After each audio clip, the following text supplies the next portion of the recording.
তিনি ছিলেন আপন মহিমায় উজ্জ্বল। সারদা মায়ের মধ্যে স্বয়ং মা লক্ষ্মীর বাস ছিল বলে অনেকে মনে করতেন। তিনি আমাদের সর্বক্ষণ সকল বিপদ থেকে উদ্ধার করে থাকেন। আমি ভিডিও করছি পিছনে। মায়ের সেই অভয় বাণী যা মা নিজে মুখে বলে গেছেন,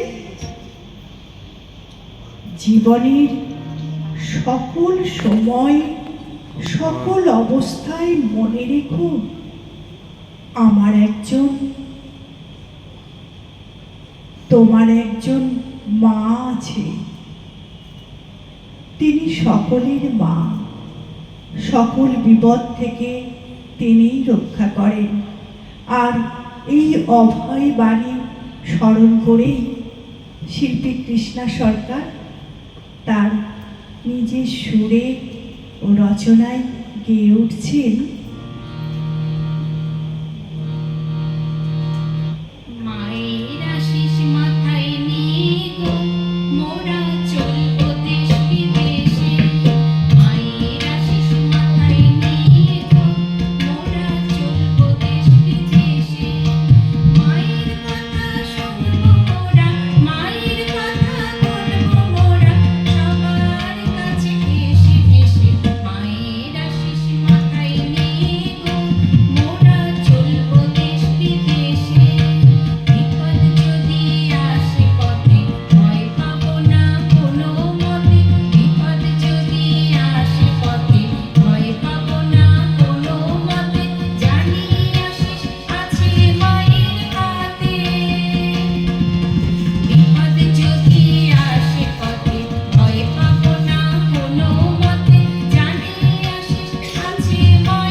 শ্রী শ্রী ঠাকুর তার অন্তলীলার দিনগুলিতে সারদামণিকে তার স্বরূপ স্মরণ করিয়ে দিতেন, লোকের দায় বহন করার ভাড়াক্ষণ করতেন এবং ভক্তদের শ্রী মায়ের চরণে আশ্রয় গ্রহণ করার উপদেশ দিতেন, তার মহিমা উপলব্ধি করার সুযোগ করিয়ে দিতেন।